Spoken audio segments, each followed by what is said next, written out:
Yaat Aisha Taylor Begay and Shia, Ayakiniad Sadana, Yanslon, Bitahni, Bushes change Usher Dashache, Kabahan, Dashanella, Seth the cheat, Des Aha, Det Nasha. Hello, friends and relatives, my name is Taylor Begay. I introduced myself in my original language, which is the Dene language, federally recognized as Navajo. I reside in Red Mesa, Utah. I belong to those 4 clan groups, and I am a youth knowledge keeper. Some differences in Western belief systems and Indigenous ways of living is that as Indigenous peoples, it's a way of living, while as in the Western view, it's just a way of believing. Everything that we do, everything that we breathe as Indigenous peoples is spiritual, it's ceremonial. At the same time, it's physical. Everything, it's not separate as the Western view tells you and as the Western view has seen it as separate things. No, it all bleeds into one another. It's all interconnected into one another.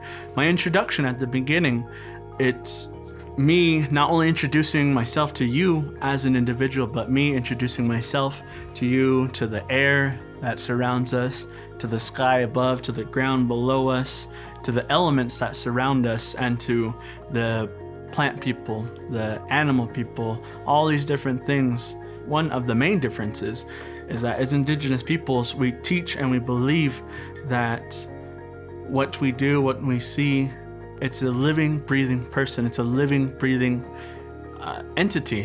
While as the Western view, it's a thing. Even the way we speak has a correlation on beliefs. While as most Indigenous languages, when you talk about certain things, you say the male rock or he or she, or you give it that respect. While as in the non-Western view, that's a chair, that's a box. It's there's no feeling, there's no love, there's no respect. It's kind of cold and harsh. That's that. Most languages are actually descriptive languages. We as Indigenous peoples just don't have one word for something. It's either connected, describing the object or the relative, whether it's a big bird or it's a blue bird or it's a bird that's black, blue, and yellow, or it flies high or it flies low. All these different things, that's how we speak. And that's one of the big differences I've noticed as a young person growing up in the Western world, as well as being an Indigenous youth.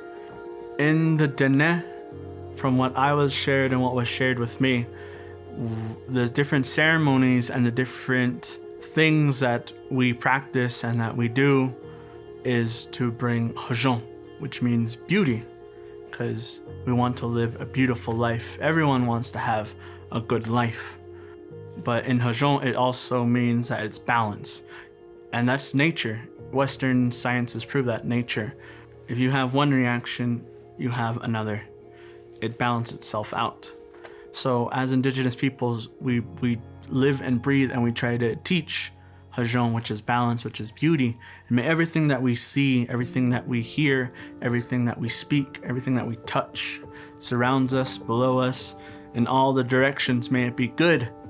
May there be beauty. May it have harmony. May it have that balance. And that is what we teach as Dene people. But at the same time, you have to be balanced and you have to be content and you have to have harmony within yourself as an individual.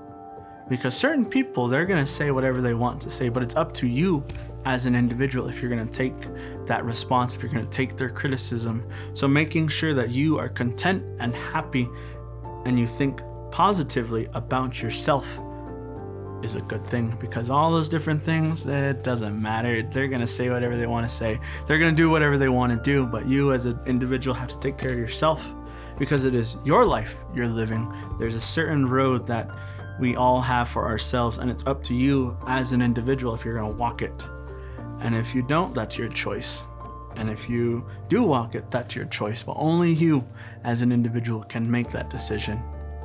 So with Indigenous peoples and the different surroundings and landscapes, a lot of Indigenous peoples are fighting for the rights for, and the preservation and the protection for, correlates to the fact that a lot of our ceremonies, a lot of our different things that we do to right here for us as Indigenous peoples, we can't get maybe a certain herb or a certain item because it's only unique to that location, to that landscape.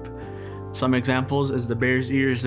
It's not just a sacred place for Diné people, but also Ute people, Zuni people, Hopi people, and other nations who've passed through there. And not only may it be on a ceremony level, but it's also on a historical level.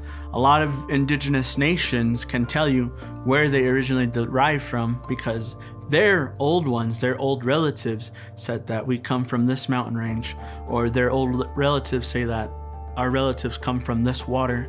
So not only does it have a connection on a spiritual level, but as well as a historical level.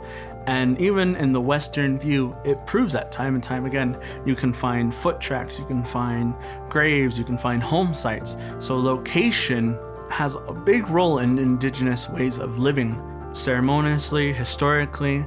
And not only that, but as an identity. A lot of Indigenous peoples, they ask you who you are, where you're from, but mainly they want to know where you're from, so that way they can tell you, oh, you belong to this family, or oh, you speak this dialect because you're from this region, you're from this area. And not only that, but Indigenous peoples, we have our own ways of living depending on our region. Some Indigenous groups of people cannot live a certain way because they've only known and grew up living on the coastline. They won't know how to live in the desert. Desert nations won't know how to live in the plains lands because they grew up living on the desert. Plains lands people won't know how to live in the swampy areas because all they know is how to live in the plains. So even that has an interconnection. It all correlates with one another. So location is a big key for Indigenous peoples on a historical level, as well as a ceremonial level, as well as a spiritual level, because even the locations, we have our own history and teachings. Where we're currently located, these mountain ranges in the Utah Valley have a history with the Diné people. Those are our sister mountains because long time ago, we used to cross into the Salt Lake area to collect that sacred stone, the salt stone, and we take it all the way back to the Four Corners region. Even that has a history. So we know this land. We have history of this land, and not only us, but also the surrounding nations who live and call this valley home or have significant meaning to this valley.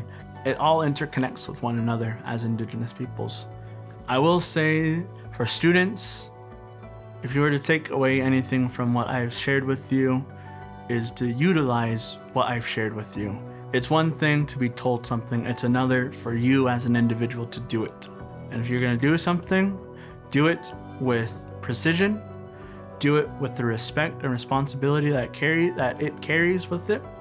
Do it with the love and good intentions, and to make sure you do it with purpose. Everything that we do, it has purpose, it has meaning to it. We don't do this just because we do it because of reasonings and its purposes, whether that's on a small scale or a much grander scale that you can't even imagine or you can't even see. So if you're gonna do it with the love, do it with the precision, and do it with the purpose, and do it with harmony and balance, because these items, even these words I've shared with you, it has medicine, it has good intentions, it's coming from a place of heart, and it has been carried all the way to now for me to pass on to you.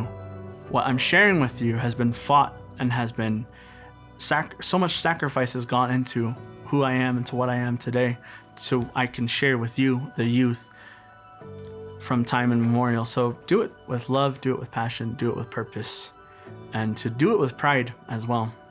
So many people have done so much sacrifice has happened for you to be into the position where you're at now. So take pride in that. Be who you are. And if not, then that's your choice, and that's okay. No one's forcing you. No one's trying to convert you, especially me. I have a history of conversion. But make sure you do it with love and do it with purpose.